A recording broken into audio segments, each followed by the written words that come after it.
Welcome. My name is Geneviève Zubrzycki. I'm professor of sociology and director of the Center for European Studies. And I'm really thrilled to welcome you to the 2022 annual Distinguished Lecture on Europe.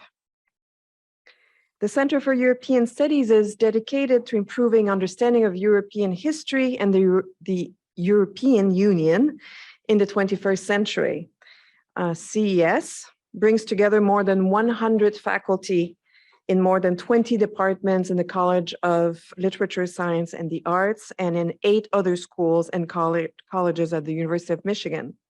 These faculty affiliates teach and conduct research on a wide variety of themes related to Europe, training the next generation of scholars in European studies.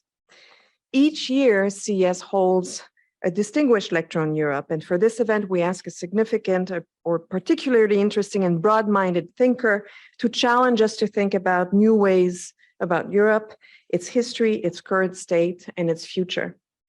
And today we have the distinct pleasure to host Ambassador Katarzyna Pełczyńska-Nałęcz, a distinguished sociologist with important publications on the systemic transformations of East Central European states, the EU, and Poland's Eastern policy.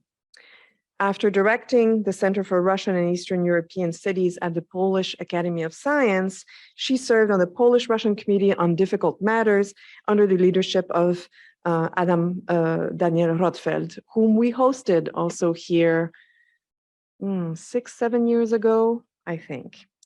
In 2012, Dr. Pełczyńska-Nałęcz was named Undersecretary of State at the Polish Ministry of Foreign Affairs, and from 2014 to 16, she served as Ambassador of Poland to the Russian Federation. And she was telling me at lunch, actually, this is the time when Russia annexed Crimea, and she was really part of this important moment.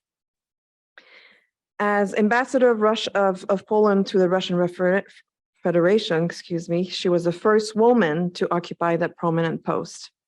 Upon her return to Poland, she assumed the direction of the Open Europe program, sponsored by the Stefan Batory Foundation. And since 2020, she directs the Warsaw-based think tank Strategy 2050. We're incredibly pleased that she has accepted our invitation to speak on the war in Ukraine, its implication for the EU, and whether and how Poland, as EU and NATO member, and as a state with the longest border with Ukraine, could play a role in the peace process. And I'd like to flag also that Ambassador Pełczyńska-Nałęcz will be on a panel tomorrow at the Ford School on US security issues related to the war in Ukraine. But for today, I ask that you please join me in offering a very warm welcome to Katarzyna Pełczyńska-Nałęcz.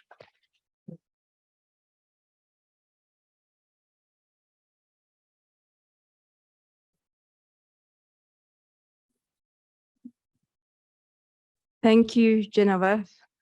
Ladies and gentlemen, I'm really very much delighted to be here and to have this unique opportunity to share my thoughts about the dramatic developments which are taking place in Russia, Ukraine, Poland, and Central Eastern Europe.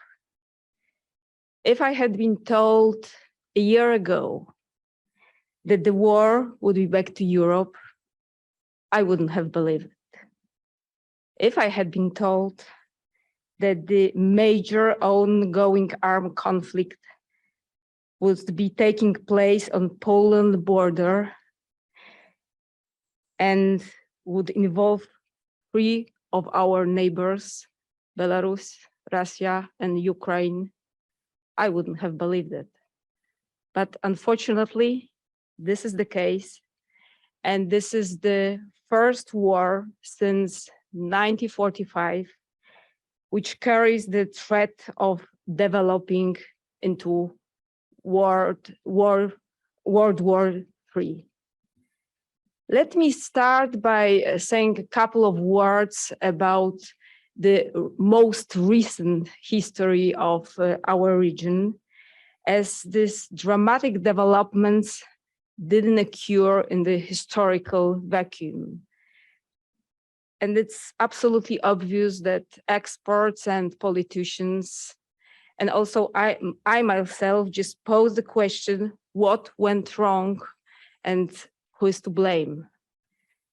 Is it Russia with its imperial instinct, which could not have been eradicated by any, even the most traumatic experience? Or is it the West with its too lenient or too naive an approach to post-Cold Russia? Or perhaps it's the US, as some people say, which just provoked Putin by interfering with what he believes is his exclusive sphere of interest. And as usual, simple questions have no simple answers. When the Cold War ended and the Soviet Union collapsed, the majority of experts and politicians on both sides of the Atlantic came to the conclusion that the goal, never again war, had finally been achieved once and forever. As we now see, such thinking was actually quite naive. The Russians were not ready for democracy. The devastating experience of 70 years under communism couldn't vanish just overnight. Moreover, the rebellion against communists was more the consumer-driven than civil society. As Russian expert Vladimir Pastukhov puts it, the rebellion was triggered rather by the empty shelves and Western color magazines presenting luxury goods than the voice of America and striving for civil society. And that was the reason why Gorbachev's glasnost never transformed into the real democracy. And it wasn't only the ordinary people, but also part of the Russian so-called democratic elite that failed Russian democracy. The 1996 presidential elections was actually was rigged by the Russian elite because they were so much afraid of communist leader Zyuganov to win the election. And therefore, they came to the conclusion that it's more dangerous for the Russian democracy that Zyuganov would win the election, and it's better that election would be just fraudulent. Yeltsin stepped down before the end of his second term, and he chose the former KGB officer as his successor. I was at the time in Russia meeting Russian experts and politicians, and everybody was asking the question, who is Mr. Putin? Who is Mr. Putin? And nobody really knew the answer. And unfortunately, now we know who he is. But again, the presidential elections in Russia had very little to do with democracy. This time, however, the main reason behind the Russian power elite decision was not concern about democracy, but was concerned about their personal security, personal safety, personal property. And they, for some reason, believe that Putin was the ideal guarantor of the inviolability of their positions and property. And the West turned blind eye to these developments. As a president, Putin many times demonstrated his readiness to use brutal power, including military power, to achieve his political and his geopolitical goals. Firstly, in Chechnya in 1999, then in Georgia in 2008, then in Ukraine in 2014, and finally in Belarus in 2020, as I'm personally pretty convinced that without Russian support, Lukashenko wouldn't have survived as a president. And the West mostly disregarded these alarming signals. War in Chechnya and Georgia were in fact totally ignored. The annexation of Crimea and the rigged election in Belarus were followed by limited sanctions. And so where was Poland in all this? In her recent State of the Union speech, Ursula von der Leyen admitted, "We should have listened to Poland and the Baltic states when they warned us that Russia posed a deadly threat to its neighbors and the peace in Europe." And I must admit that this conclusion has also been repeated in Poland since February 24. From the very beginning, the majority of Central Eastern European states were much more skeptical and cautious about a common future with Russia. We were pretty sure that we should just use the weakness of Kremlin to get rid of Russian influence in our region once and for all. Polish government, actually all Polish governments for 24 years since 1989 pursued one strategic objective, that is to join the West, NATO, and the EU. And neither of these processes were easy or smooth. At a certain point, Russia tried to convince the West that we should accept the guarantees both from Russia and from the US, but that was unequivocally rejected by all Polish governments. And finally, in 2004, we were the member of both NATO and the EU. And even before joining the EU, standing on the doorstep of the United Europe, Poland started to think how to realize our second strategic objective, that is to build the West in the East. So to extend the European and transatlantic integration to Ukraine, to our eastern neighbors, to Ukraine and Belarus. Unfortunately, quite quickly, it became clear that Ukraine, and not to mention Belarus, was not like Poland. For more than 2 decades, the leaders in Kiev were sitting on the fence, balancing between Russia and the West.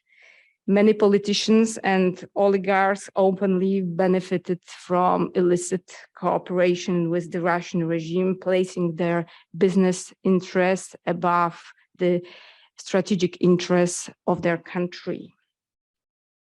However, Ukrainians demonstrated that despite their post-Soviet legacy, their attitude toward the states differed from the one seen in Russia.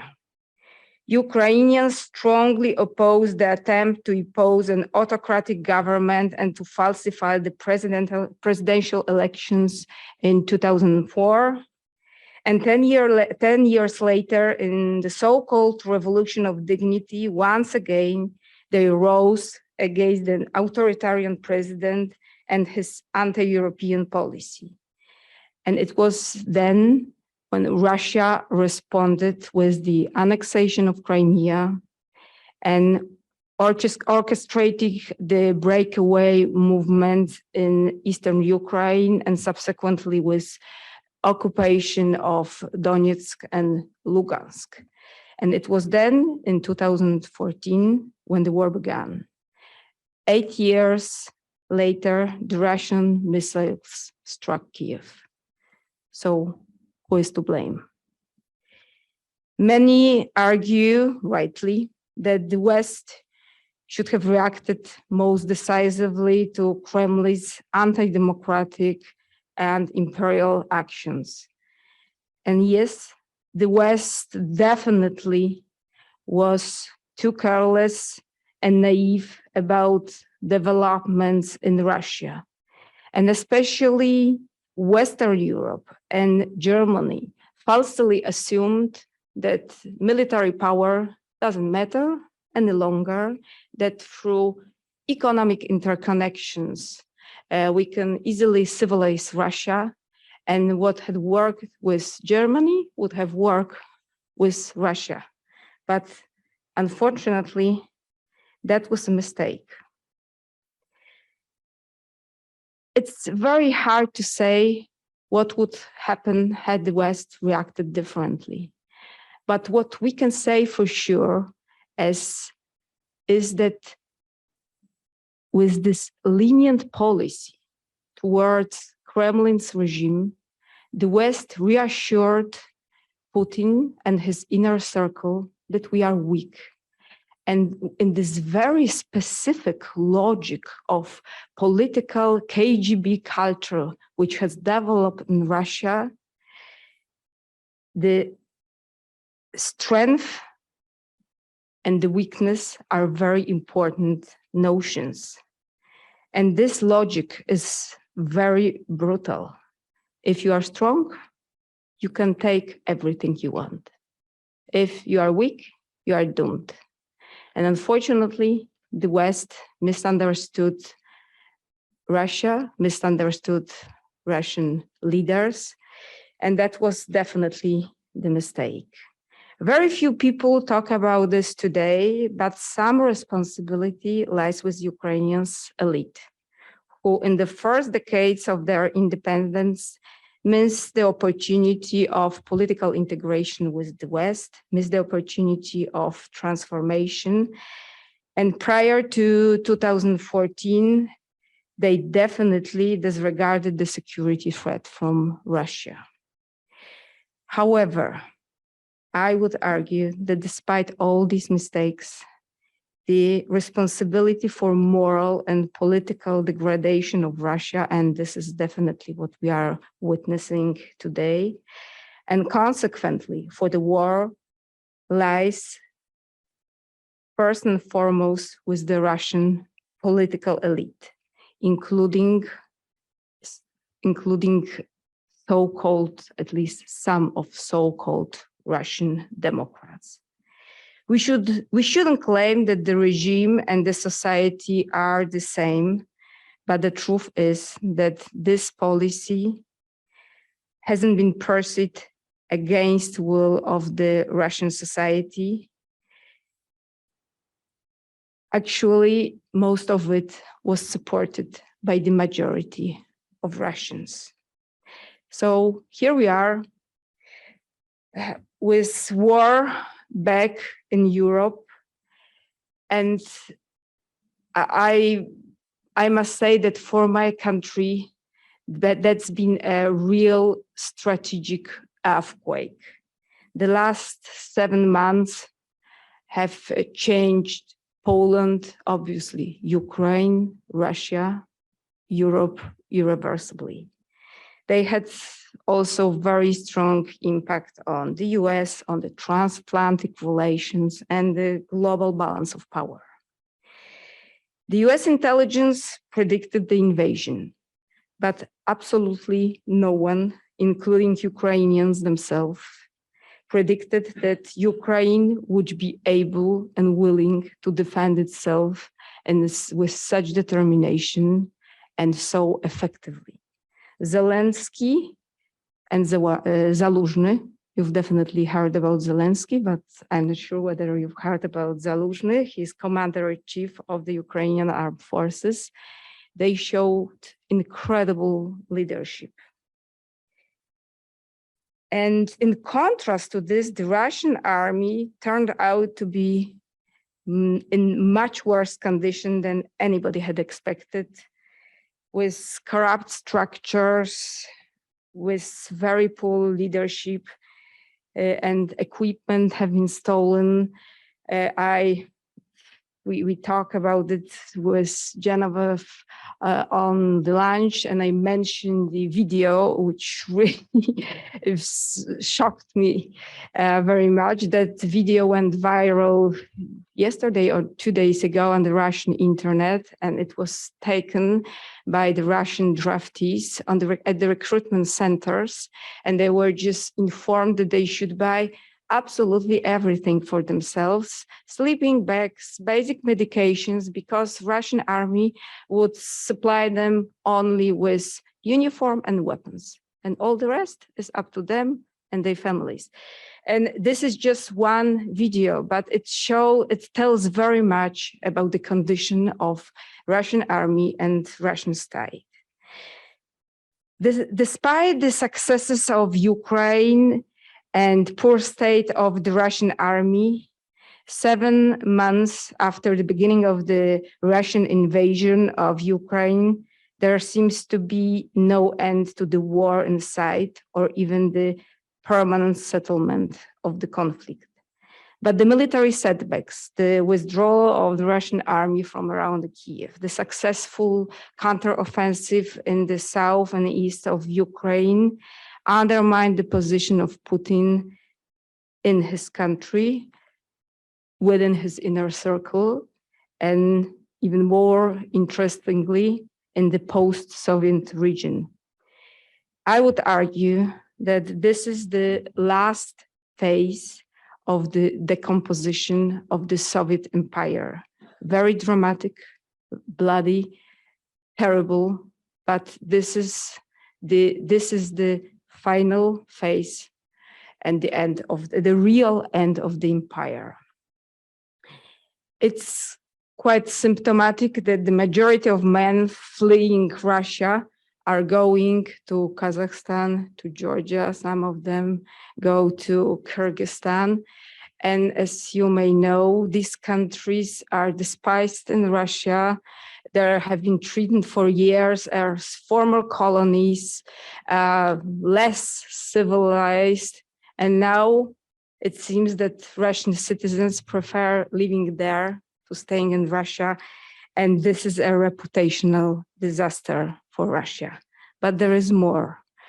Russia is clearly losing Central Asia to China and the Caucasus to Turkey. And just one example from the recent Shanghai Cooperation Organization meeting in Samarkand, Putin was greeted at his arrival by the deputy president, while Xi Jinping was met by the president. And that wasn't just an accident, but an intentional policy of the Uzbekistan's president, the head of the former Russian colony. By waging a full-scale war, Putin paradoxically paved the way for one more unexpected development. He strengthened the West, he revived NATO, and he encouraged Sweden and Finland to join the alliance. No one would expect that the EU would be able to adopt 7 packages of sanctions just within a couple of months. But that does not mean, of course, that there are no divisions in Europe. First of all, in the face of Russian aggression, Europe remained leaderless. To be more precise, Europe de facto outsourced leadership to the US. In the first days of the invasion, Chancellor Scholz declared a radical change of Germany's policy. He announced a huge rise in spendings, military spendings, and a new security policy which was to be built not with Russia, but against Russia. Unfortunately, these big words were not followed by equally meaningful actions in either military or humanitarian support to Ukraine. The US has definitely been the biggest military and humanitarian donor to Ukraine with $45 billion compared to German $4 billion. I think it's fair to say that if it hadn't been the US support, Putin would have been already in Kyiv. However, it's not true that the main divisions are between the Eastern and the Western Europe.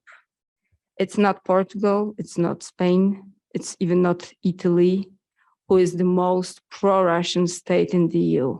Unfortunately, it's Hungary, which borders Ukraine. And even in Slovakia, recent polls show that 50% of population is against Russia, but 50% would accept peace on any conditions. There are also very deep divisions within the member states. And there are two main camps. The one which I think it was ECFR who forged this category. So the one justice camp would like Russia to be defeated and then punished. And the other camp is also anti-Russian, but it's so-called peace camp, which would accept peace on any conditions. And this camp is tends to be more anti-American and more afraid of nuclear escalation. In contrast to the military and geopolitical setbacks, Russia turned out to be surprisingly resistant in the economic sphere. The unprecedented sanctions imposed after February 24th didn't break Russian economy. According to some estimations, Russian economy will shrink this year from 6 to 8%. So this is still quite significant decline, but much less than some of the more dire initial forecasts. And the reason is simple. Europe has been unable to cut off the main source of financing the war and financing the Russian budget, and that is fossil export from Russia, especially oil. Since February 24th, the EU has reduced its import of natural gas by 70%, partially with the help of Kremlin and Russia, and its oil import by 35%. The oil export from Russia was partially redirected to China and to India, but the losses were compensated by the unprecedented rise of oil and gas prices. In the first 3 months after the invasion, the gas prices, the oil prices doubled, the coal prices tripled, and the gas prices rose 5-fold year to year. Just to compare with the US, in your country, I think that gas prices rose just doubled, which is also quite significant change, but still totally incomparable to what's happened in Europe. However, I think that in the long term, Russia will most likely lose the economic war with the West. Russia was cut off from the cutting-edge technologies and import of goods, which caused the collapse of car production and caused very serious problems in other branches of industry. And cutting off of the Russian export of fossils to the EU is unavoidable, and with oil, it will happen by the end of this year. So 90% of oil imports to the EU from Russia will end by the end of this year.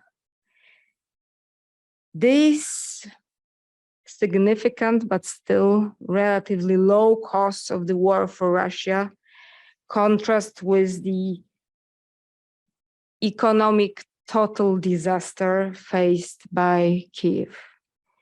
Ukraine has already lost up to 45% of its GDP. This is absolutely shocking.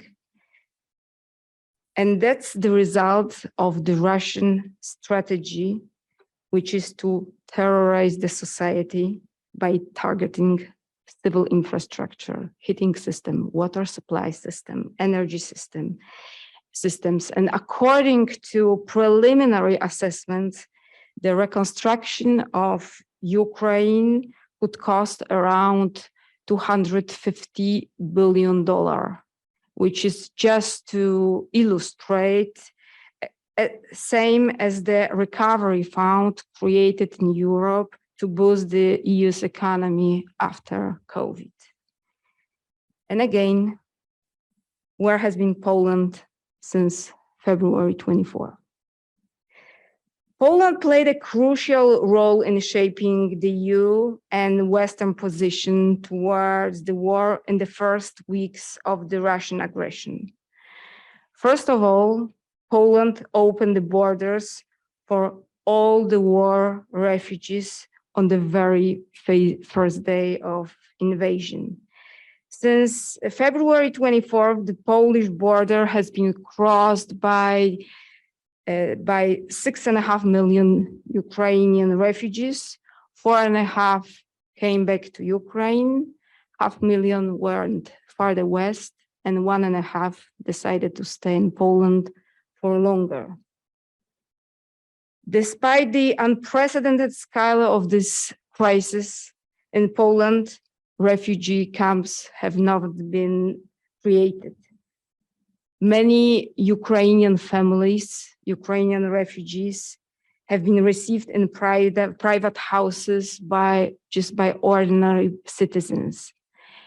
According to public opinion polls, 7% of Polish citizens declared that at certain point they hosted Ukrainian refugees. So that means that almost every 10th Pole at certain point hosted Ukrainians in her home. In almost every class at school, there have been Ukrainian children. And even at my son's school, in every class, there are 4 up to 5 Ukrainian kids.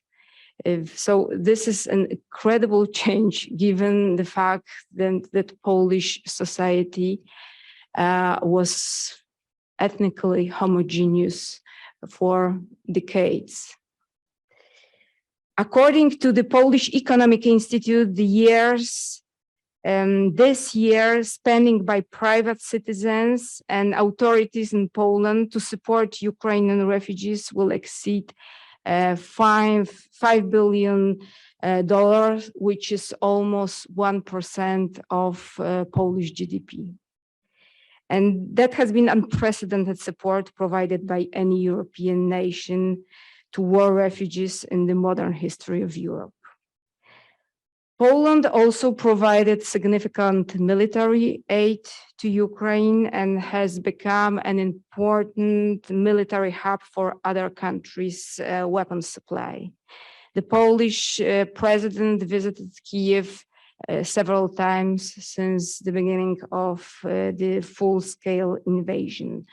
Poland definitely supported all the sanctions against Russia. And all this was met with almost total consensus in Polish society. So this gave a huge credit for Poland on the international arena. Poland gained the unique opportunity to strengthen its position, to strengthen its standing within the EU, and even to take the co-leadership in shaping the EU anti-war strategy. Unfortunately, this opportunity has been mostly missed. Poland has been unable to use its full potential due to the anti-European and radically anti-German position of the Polish government, as well as the growing problems with the rule of law. This has complicated our relations with the institutions in Brussels, with several capitals in Europe, including Berlin, Paris, and many others. And this made impossible for Poland to create an effective coalition of like-minded, which would be able to put forward new strategies and new solutions for the new Pax Europaea. So the main question of this presentation, how can the Pax Europaea be saved? And I would like to recommend, to offer you 3 recommendations. Some of them refer to my country, some to Europe, and some are also relevant to the US. First of all, Europe has to accept that military power matters. It may sound totally obvious here, but I assure you it does not sound as obvious in Berlin, even in Paris, and in many other capitals in Europe. Putin and his like only understand the language of power, and Pax Europaea based exclusively on economic cooperation will simply not survive. Sheltering under the US umbrella and exporting military leadership across the Atlantic cannot last forever. This is not good for the US. This is even worse for Europe. Europe should become a real partner to the US.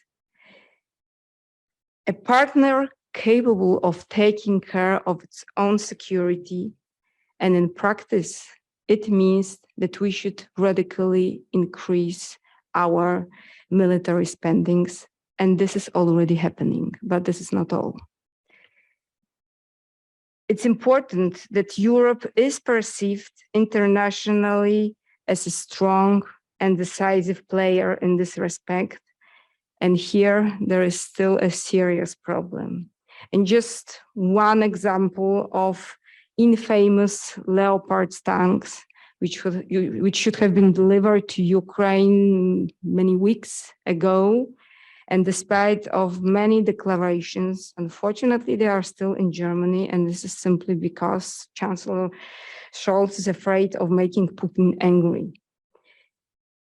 And this is just one example of this self-limiting, hesitant position.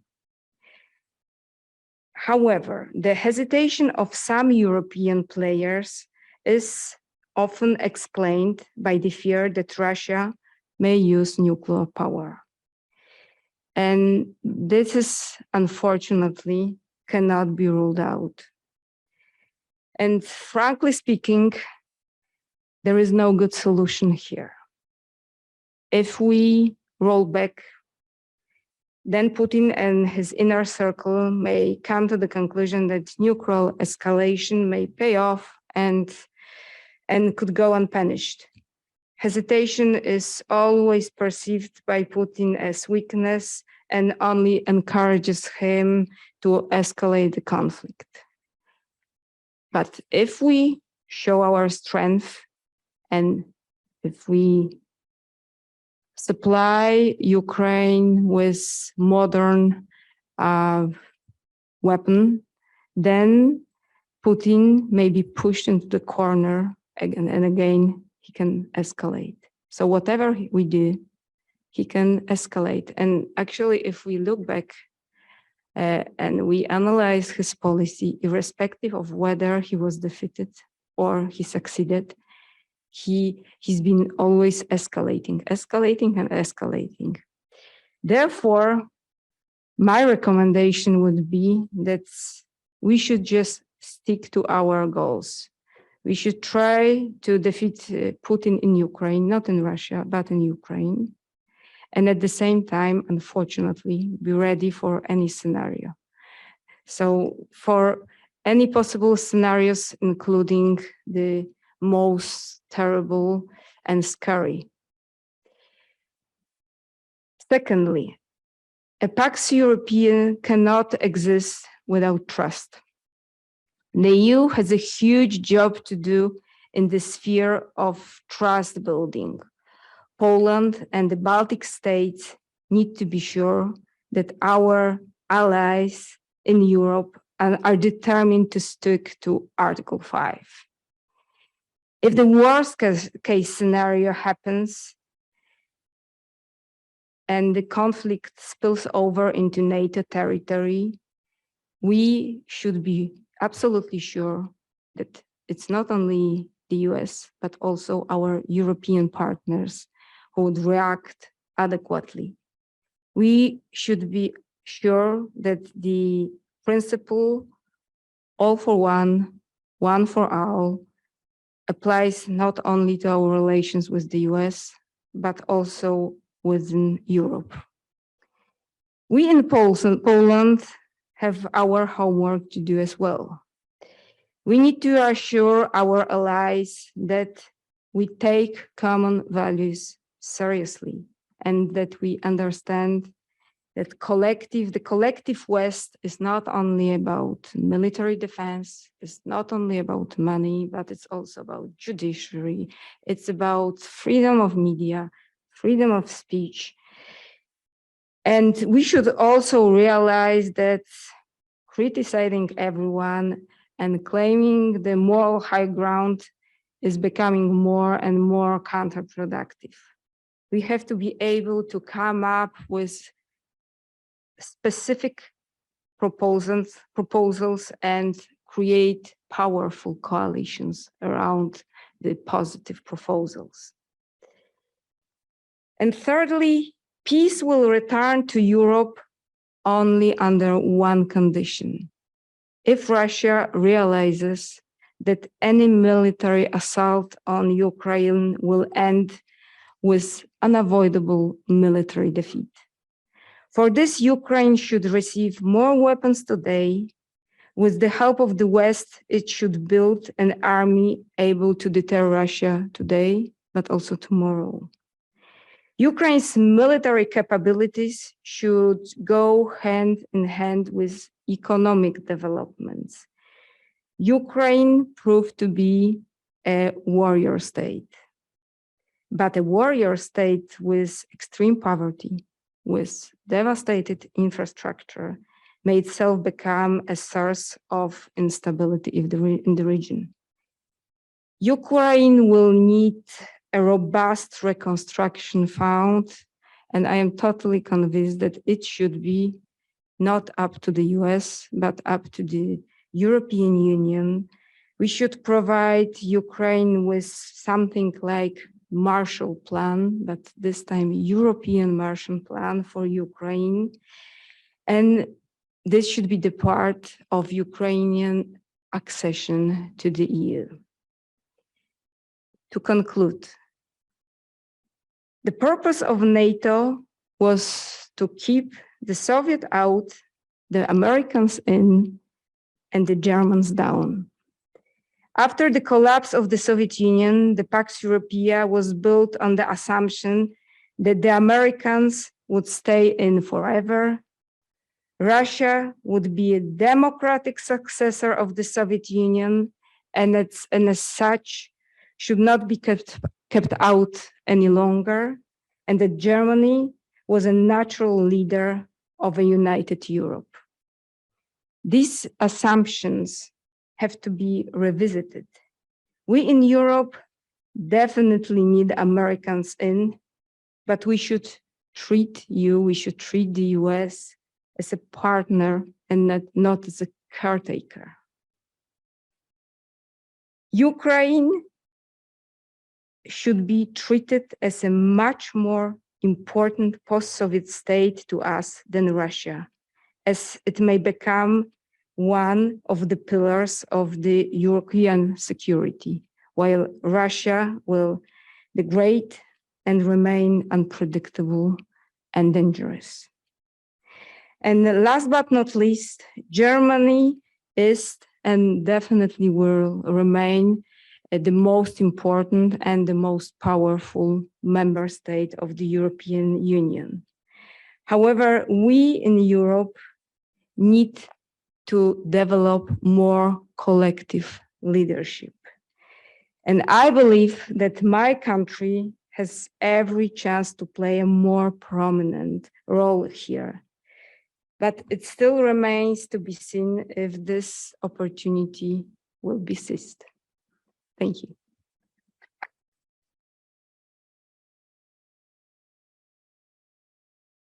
Madam Ambassador, thank you for these remarks.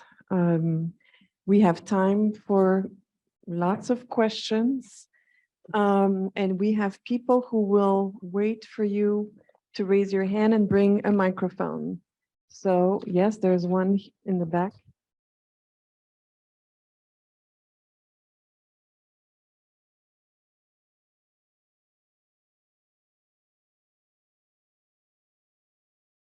Thank you, Madam Ambassador, for your remarks. I have a question kind of about the failure of imagination. Going back to the beginning of your remarks where you were saying that, if anyone had told you that this was going to be happening, you would have not believed it. I think that's true of most of us working in this field. Perhaps you and many others here were like me, spending March of this year bewildered and confused about what was going on. I spent most of the time since March wondering how I was confused. Putin's behavior on the international stage is remarkably consistent. It tends to be fairly obvious. There's not a great deal of subtlety, and yet we, as an international community, have a tendency to believe that there's no way he would do something so outlandish or beyond what we ourselves would do. So I'm wondering if you could speak a little bit about why it is that we're all so surprised by behavior that is entirely according to type.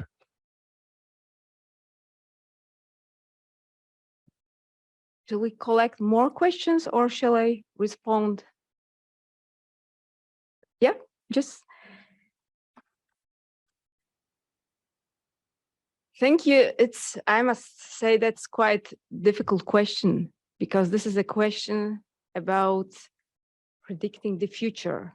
And while so often we fail to predict the future correctly, the invasion on Ukraine, I actually always try to be very careful with using the term war in Ukraine, which I hate, because there is an impression that somehow war is in Ukraine and Russia has nothing to do with it. So the Russian invasion on Ukraine was predicted by the US intelligence, was actually almost openly declared by Putin, and still the majority of politicians and experts didn't believe. it's very similar to the situation in 1991 when no one predicted the collapse of the Soviet Union and no one believed that it was possible, but still it happened. And firstly, the reason is that we always tend to think about future based on the past. And if we had Soviet Union for so many years, we couldn't have imagined that it would collapse. And since we've had peace in Europe for more than 70 years, it was totally impossible somehow to imagine that one day it would end. But when it happened, and we looked back at the Putin's behavior and what you rightly described as totally consistent policy, we understood that what happened in 1999, then in 2008 in Georgia and 2014 in Ukraine was just the present war was the natural consequence of his past choices, his past decision, and the logic of his brutal and based on military power policy. So the first reason is that we predict future based on the past. The second reason is that it's very hard to believe that things will radically change. And I would say that there is a third reason. And the third reason is that it's very difficult to realize that situation will get worse. We were so comfortable in Europe, and we in Poland, with modernization, economic development, our blooming and growing economy, that somehow we didn't want to believe that this all can change. And I think this is natural, and in certain, from certain perspective, it is also helpful, because if we now realize what may happen in Ukraine or even in my country, if Putin escalates even more and more, that's going to be a very scary prediction. So sometimes it's better not to really think what future can bring, because it would be impossible just to continue in normal life. But as I said, my recommendation is we should stick to our objectives. But because it's so difficult to unpredict the future, we should be ready for different scenarios, including the positive ones, because positive scenarios are also possible.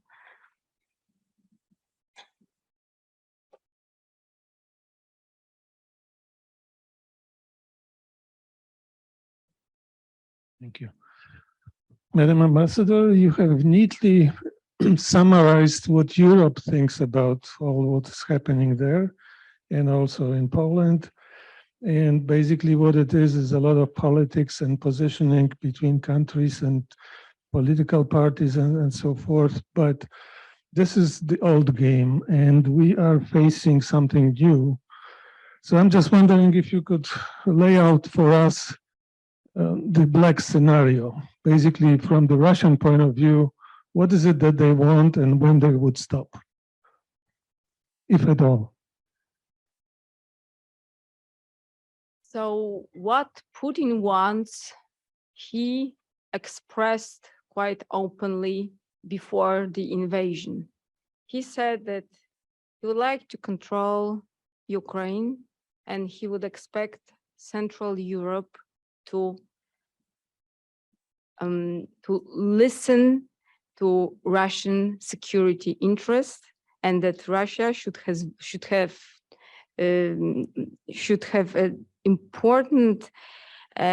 influence on the security developments in our region. So this is what he wants. I think that he wants even more. He wants to rebuild what is absolutely already dead, that is the Soviet Empire. As we remember, he believes that the decomposition of the Soviet Union was the biggest geopolitical catastrophe of the 20th century. That's Putin's word. So what he wants is to be the leader of the new Soviet Empire. He wants to control Central Europe as the Soviet Union controlled in the past. But we all know that this is not possible. And so far, the outcome of this war is exactly the opposite. So Putin managed to unite the West, to encourage Finland and Sweden to join NATO. He managed to create really well-integrated and very to create the Ukrainian modern identity, anti-Russian identity. And he's also losing his clout in Central Asia and Caucasus. So the more he pushes towards his paranoid objectives, the more he loses. And here, when the most scary scenarios come, if he realizes that he's unable to achieve his goals, he can escalate even more. That cannot be ruled out with nuclear escalation. Unfortunately, I mean, it's not totally unlikely. But there are also other possible scenarios. There can be some, I mean, there can be some domestic turbulences in Russia, which will lead to the change of the leadership, which does not necessarily mean that will lead to the change of the regime in Russia. The change of leadership may bring totally new situation to Russia, or may just lead to the continuation under somebody else's leadership. So there is also possible scenario of a decentralization of Russia. I personally don't believe that Russia can just fall apart, except for Caucasus, North Caucasus. This is the completely different region, which is dominated by non-Russian ethnic minorities, which are in this region ethnic majority. And such national republics can just try to separate from Russia as Ingushetia or Chechnya or Dagestan. But as for the rest of Russia, the ethnic majorities are very small in all these national republics like Buryatia, Yakutia. There are many of them. The ethnic minorities, they are not more than 10–12% of the population. So that means that the scenario of total decomposition of Russia is rather unlikely, but the prolonged period of turbulence, domestic turbulences with certain decentralization is possible. And here, of course, the question arises, what is more dangerous for us? Is it strong Russia or the weak Russia? That's the typical dilemma with regard to Russia. And again, I would say that at this point, weak Russia, even with domestic turbulences, with the decentralization, would be safer for us than the strong Russia. But in general, this is not the problem which will be resolved within a year or two. This is for long, and that's why, as I concluded, we should try to do everything in order to strengthen Ukraine, to make it a real military, but also economically prosperous power. So Ukraine can deter Russia, not only today, tomorrow, but perhaps also in the years and decades to come. Thank you. We have a question from an attendee on Zoom, Richard Varavender, who is the honorary consul of Poland in Detroit. He asks, Madam Ambassador, can you talk a bit about the perspective of the Russian generals? Isn't the most likely scenario for replacing Putin the fear of the Russian army that he's leading Russia down a path of self-destruction? I don't think that Russian generals have really much to say in Russia, if we talk about military generals. But if we talk about KGB generals and Russian security forces, as we know, in fact, Russia is the KGB-led country. And there are different security structures in Russia which compete between themselves. And there are some serious divisions between them, but still, most of them still believe that Putin is the best guarantee for them to keep the power and keep the control over Russia. So that, of course, does not mean that one day the certain group of KGB, generals, officers, or just people who are in the Putin's inner circle will decide that Putin is dangerous and they would like to replace him. It is possible, but as with all this kind of events, it's very difficult to predict whether it happens, what will happen tomorrow, or it will happen in several months or even years. This is a possible scenario for Russia, but the other scenario, that there will be a bottom-up protest, is also quite likely. Although I would, we've talked a lot about the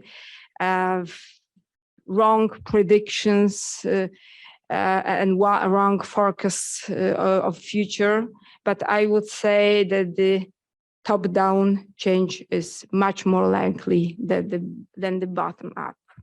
And if it's top-down, then it's definitely up to people from this or that security structures. I just don't see other political or power groups, power structures in Russia other than security service that could replace Putin. Good evening, Madam Ambassador. Thanks for coming to Ann Arbor, and I have a quick question. As recently we heard that Nord Stream was striked, and do you have suspicion who could have done such a thing, and also who benefits on such a fact? Thank you. If I remember correctly, in 2006, the explosion hit gas pipeline from in the south of Russia, and as a result, the energy supplies to Georgia were stopped from Russia. 3 years later, in 2009, there was explosion at Central Asian pipeline. And this time, the gas coming from Turkmenistan to Russia, the gas supplies were stopped. In both these cases, Russia accused, in first case, it was Chechnya. In the second case, it was poor state of the infrastructure. But in both these cases, Russia definitely benefited. In 2006, it was the energy and economic warfare with Georgia. And in 2009, Russia was unable to absorb the supplies of natural gas contracted from Turkmenistan. So for some reasons, we mistakenly assumed that what happened to Russian neighbors wouldn't happen to us.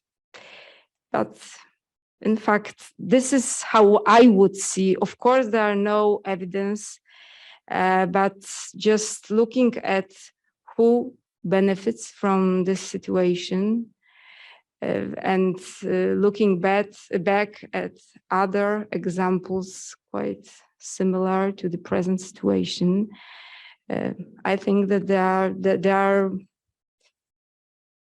how to put it in a diplomatic manners. We can assume that it's not the US, as Russia argue, and it's not Europe, but perhaps it is the player who just benefits from this sabotage.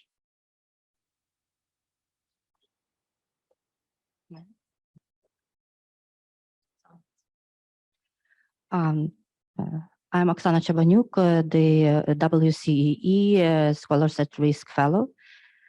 First of all, I would like to thank you, the ambassador, for bringing your expertise to the University of Michigan and for all the support of Poland that it does for Ukraine. I'm also thankful for Weiser Center for organizing this event because it's very important to hear the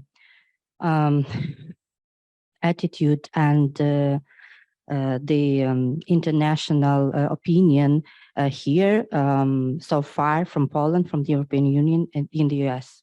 I have two questions. First of all, I would like to ask, what do you think, what kind of support does Ukraine has to receive in order to resist three main threats that are currently on the so-called referendums, which are recently were organized by the invaders, by Russian forces. The second threat is the current enormous mobilization that was announced in Russia, and also the threat of attacks of atomic power station in Energodar. What level of international support on what platforms has to appear? And the second question is smaller. How many years do you think may the Marshall Plan take for rebuilding of Ukraine? I understand it's, but just the prediction, because so devastating results that we see now, and if we only can unfortunately see that it doesn't stop, that nobody can predict how many more time. I'm afraid to tell years. The war will go on, but maybe you can tell what is your vision. Thank you. Thank you. These are quite challenging questions. As for referendums and mobilization, so, I mean, as for referendums, the Putin strategy is quite clear. It's firstly to play this political theater, organize these sham referendums, and then to annexate what he calls to incorporate the 4 regions of Ukraine. And what is important here, and I don't know whether you are aware of it, but the regions which will be formally, as I understand, incorporated tomorrow are not fully controlled by the Russians. So they annexed Donetsk region, while they control only 60% of this region. So I understand how dramatic this is to Ukraine, but it is equally dramatic to Russia, because Russia turns into the state which does not have borders, which does not control its own territory, and which actually intentionally brought the war to its own territory by, of course, moving the borders. So this is absolutely surrealistic, incredible situation. And I just cannot imagine how it can benefit Putin. And with mobilization, I've already quoted you this or described this footage from the drafty recruitment center, the incredible, unbelievable scenes from the Russian-Georgian borders, Russian-Kazakhstan borders, even Russian-Mongolian border, because the Russians, it seems that they prefer living in Mongolia to living in Russia. They also show how devastating this mobilization has been to Russian society, and it's according to some Russian independent economic assessments, it's going to be also devastating for the Russian economy. But still, Ukraine definitely needs further support. And I would say Ukraine needs political support. So, and it means political declaration, the unity of the West, further sanctions, further visits by the Western leaders. This is important, but more important are further weapon supplies. And this is quite obvious. And last but not least is money. As I said, Ukrainian economy has been devastated by the war, and the situation will definitely not improve in the months to come. And that means that Ukraine needs even $5 billion per month to exist, to pay salaries, to pay pensions. And this is without the substantial financial aid, Ukrainian state will not, I don't want to say that it will not survive, but will have serious difficulties in stable functioning. And how many years for the Marshall Plan? Firstly, someone has to take the leadership. And I would really love my country to play this role, but I understand that at this moment, this is not possible for the reasons I've mentioned. Someone has to take the leadership in Europe and to come up with this proposal. It's been mentioned many times during several political and expert debates, but it is not on the table as a formal proposal. And it's extremely important in Europe that such project has strong political ownership by one country, or even better, by the powerful, like-minded coalition. And unfortunately, at the moment, this is not the case. And I think that such project should start as soon as possible. We should not wait till the war ends, because it's very hard to say whether it will happen. And Ukraine needs reconstruction now. Water supplies, heating supplies, transport infrastructure. It has to be rebuilt and reconstructed now, and not in a year, 2 years, or even in the longer term perspective. So this should be the political goal. And of course, the question is, what extent it's feasible, and whether there is a political leadership in Europe able to put forward and to deliver this kind of political project. Yeah, I'd like to add to what many have said before, Madam Ambassador, and to thank you for your very interesting and perceptive presentation. But I wonder if you could comment a little about the support that Putin has in Russia, and specifically the demographic aspects of this. Is it not true that most of the support for Putin comes from Putin's generation, that the individuals that lived under the former Soviet Union? What about the people from the ages of 20 to 40 that really have no memory of the Soviet Union? Perhaps your experiences as ambassador could tell us a little more about these demographic aspects. Thank you. I was waiting for this question about the Russian society, but this does not mean that I have kind of a very precise answer to this. There are definitely divisions, generational divisions in Russia, with other people more inclined to support Putin and younger generations more reluctant to support his leadership and especially war. And this is definitely the case.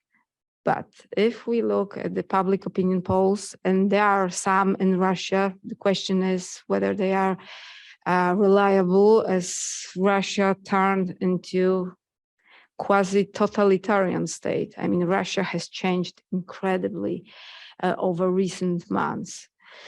So there are some public opinion polls, and they show that around 70% of the Russians believe that things in Russia go into the right direction. And 70% of Russians support the war and support Putin. But again, it's the Putin strategy until recently, when he declared or announced this so-called partial mobilization, was to demobilize the majority of the Russians. So his propaganda was his intention was to convince the Russians that there is special military operation going on somewhere far away from their homes in Ukraine, and they can just live normally and should not be afraid that the war would somehow influence their everyday life. This, as we know, has changed now, and the war came to Russia. And with this change, I think that the perception of the war will also change in the Russian society. It will not happen overnight, but it will happen gradually, and the support for Putin will gradually erode. And as for now, I would say that 25% of the Russians, predominantly younger Russians, are against the war. This minority is silent. Some of them are in prison. Some of them just are afraid to express themselves because it's terribly dangerous in Russia.